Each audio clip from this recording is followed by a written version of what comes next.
જય શ્રી કૃષ્ણ, જય માતાજી. કેમ છો બધા? મજામાં? મજામાં જ હશો. તો સ્વાગત છે તમારું આજના નવા બ્લોગમાં. આજકાલ બ્લોગ ચાલુ કરી દીધો છે 8:45, કારણ કે જઈ હજી હમણાં ગયા તો મેં કીધું લાવો બ્લોગ ચાલુ કરી દઉં. એ તો થોડી વાર બેઠા હતા, પછી હમણાં નીકળ્યા એટલે મેં કીધું આપણે ઘરનું કામ ને બધું કરવાનું છે.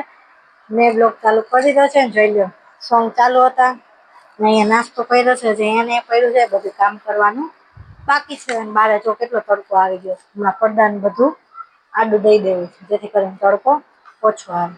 અને જો અહીંયા ડબ્બો ધોઈને રાખી દીધો છે. ચટણી ભરવાની એક બાકી છે, કારણ કે ચટણી ભરવા વાર લાગે એટલે કાલ ડબ્બો ધોઈને ડબ્બો ભરી લીધો છે. ચટણી તો દરાવી લીધી છે આપણે મસ્ત. જો અહીંયા પડી છે એ ભરવાની છે ચટણી. ના જો દાળ કરીશ મસ્ત, ઘરે બનાવી છે દાળ. હજી આને સમી કરવાની પણ બાકી છે. અને આમાં જો દહીં જવારીને રાખી દીધું છે. દહીં ભલે થોડી વાર બહાર હોય તો સરસ ખાટું થઈ જાય, તો છાશ મસ્ત થાય ખાટી. બધું કામ હજી કર્યું જ મેં કઈ કામ કર્યું નથી. જઈ હતા એટલે થોડી વાર બેઠી હતી. મેં કીધું જાય એટલે પછી બધું ઘરનું કામ પતાવી દઈએ. જોઈ લો અહીંયા કઈ કર્યું નથી, બધું એમનામ જ છે. તો કરશું ધીમે ધીમે, પછી કામ થઈ જશે. શું કામ હોય, એકલા હોય એટલે ધીમે ધીમે કામ કર્યા રાખીએ. હજી રસોડામાં જો કઈ કર્યું નથી.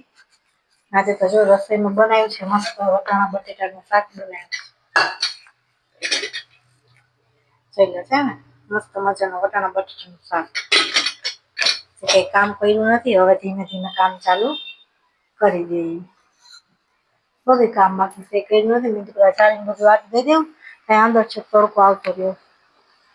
પવન એવો હોય છે ને કે બધું ભરાઈ રહે છે, એટલા માટે. સારું ચાલો હવે બધું કામ કરી નાખીએ. સોંગ ચાલુ હોય તો કામ કરવાની મજા આવે. તમને બધાને કેવી રીતે કામ કરવું ગમે કોમેન્ટ કરીને કહેજો. એટલે બધું ઝાપટ ઝૂપટ કરી નાખું, પછી બાર વાસણ જવા દો. વાસણ બધું ધોઈને પછી ધીમે ધીમે એકાદું કામ કરશું. જો ડબ્બો મેં અહીંયા ધોઈને જ રાખી દીધો. કાલે રાતે એક ડબલો ચટણી હતી તો એ ભરી લીધી છે. ધોઈને ડબ્બો રાખી દીધો છે. ટાઈમ મળશે ત્યારે થશે, પણ આજે હવે કઈ ટાઈમ મળશે નહીં, કારણ કે આજે પણ મહેમાન આવવાના છે. એટલા માટે કઈ થશે નહીં. હવે કાલે જ લગભગ ચટણી ભરાશે, આજે કઈ ભરાશે નહીં. જોઈ લે આ મસ્ત મજાનું ઝાડવું અહીંયા લાગી ગયું છે. એક જ પાન હતું, એમાંથી 2 થયા, હવે 3 થઈ ગયા. મસ્ત થઈ ગયું. હજી કોઈ બીજું ફૂટ્યું નથી. ધીમે ધીમે થઈ જશે મોટું. તે મોલું મસ્ત થઈ ગયું છે. એમાંય મસ્ત થઈ જાય. જો એ મસ્ત થઈ ગયું. દરવાજો થોડીક વાર ખુલ્લો હોય ને તો બધું ધૂળ વાળું ભરાય. જો થઈ ગયું ને મસ્ત. આના પાન ખરાબ થઈ ગયા હતા તો મેં કાપી નાખ્યા. થોડુંક ઓલું થઈ ગયું છે, એવી મસ્ત થઈ જાય. જો આના મસ્ત મસ્ત પાન આવી જાય ને મસ્ત.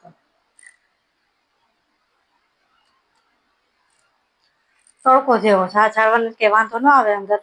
બહાર ના ઝાડવા હોય ને બિચારા ખરાબ થઈ જાય. જો આ વેલે કેવી મસ્ત હતી, એ સાવ ખરાબ થઈ ગઈ છે. આ બધા ખરાબ થઈ ગયા ઉપરના. ચોમાસું આવશે ત્યારે આપણે નવા નવા મસ્ત લઈ આવશું. હમણાં કઈ ગુલાબી આવતા નથી. જોઈ લો આવા આવે સાવ. તમને બધાને ખબર જ છે, તમે બધા બ્લોગમાં જોયા જોઈએ કેવા મસ્ત મસ્ત મોટા મોટા ગુલાબ આવે છે. હમણાં તો એવા બધા કઈ આવતા નથી. જો આવા આવે સાવ નાના એમ. સારા છે એમ તો, પણ નાના ગુલાબ છે. ઓલા તો એકદમ મસ્ત આમ મોટા મોટા આવતા. વેલે ખરાબ થઈ ગઈ. બાકી તુલસા ની મસ્ત છે. લ્યો તુલસા સરસ છે, અને આય સરસ છે મળવું. બાકી વેલે જો આવી ખરાબ થઈ ગઈ. તડકો જેવો બિચારા આખો દિવસ પછી તડકે રહી તો શું થાય. હવે ચોમાસું આવે ને ત્યારે મસ્ત બધા ઝાડવા એકદમ થઈ જશે. આજે તો હવે રસોઈ તો થઈ ગઈ છે. અત્યારમાં શાક તો બની ગયું છે, એટલે હવે ખાલી રોટલી બનાવવાની. જઈ આવશે ત્યારે લોટ બાંધીને રોટલી કરી નાખશું. જમવા આવે પછી શું, અત્યારમાં ઠંડી રોટલી કઈ ખોટી અમે ભાવે નહીં. તો ઉનાળો છે એટલે એવું કઈ ભાવે નહીં. નકર તો હું 1-2 રોટલી કરી લઉં તો જમી લઈએ. શિયાળો હોય તો હાલે, પણ અત્યારે ન હાલે. એટલે પછી લોટ નથી રાખ્યો. નાસ્તા પૂરતી રોટલી હતી તો નાસ્તો પણ કરી લીધો. જયું આવશે એટલે લોટ બાંધીને કરી નાખશું રોટલી. તો સારું ચાલો હવે બધું ફટાફટ ઘરનું કામ પતાવી દઈએ. આપણે જો મસ્ત મજાનું બધું કામ કરી નાખ્યું છે, એકદમ ચોખ્ખું.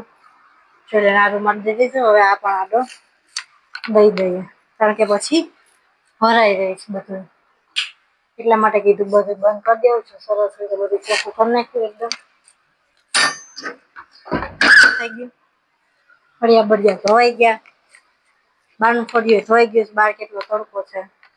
અંદર રસોડું બધું સરસ રીતે કરી નાખ્યું. જોઈ પ્લેટફોર્મ ને બધું મસ્ત એકદમ ક્લીન કરી નાખ્યું. ને બધે પોતા મારી દીધા. વાસણ ધોઈ નાખ્યા. હવે આપણે બધું કામ કરી થઈ ગયા છે નવરા. ટીવી મેં બંધ કરી દીધી. મેં સવારના ફોન ચાલુ હતા, હવે ટીવી કરી દઈએ બંધ. હવે આ રૂમ પર બંધ કરી દીધો છે. કાંઈ કરી દીધો ને હવે બંધ કરી દીધો, કારણ કે પછી ભરાઈ જાય ધૂળ વાળું. જો પડદા ને બધું આડું દઈ દીધું છે. અહીંયા ભીનું છે તો સુકાઈ જશે. ધોઈ નાખ્યું છે એટલા માટે. હવે આપણું બધું કામ થઈ ગયું છે. કપડાં બધું ધોવાઈ ગયું છે. મને થાય છે બહુ ગરમી, કારણ કે બધું કામ કર્યું તો ગરમી જેટલું છે. બહાર તડકો કેવો થઈ ગયો તે બધું ફટાફટ ધોઈ નાખ્યું. હવે કઈ કામ નથી. બપોરે ખાલી રોટલી બનાવી, સહી આવશે ત્યારે લોટ બાંધીને રોટલી બનાવીશ. 3-4 રોટલી બનાવી, એમાં કઈ વાર લાગે નહીં. સારું, ચાલો હવે ટીવી પાછું ચાલુ કરીએ. કંઈક મૂવી કેવું જોશું. બીજું તો કઈ કામ નથી અત્યારે. મહેમાન તો બપોર પછી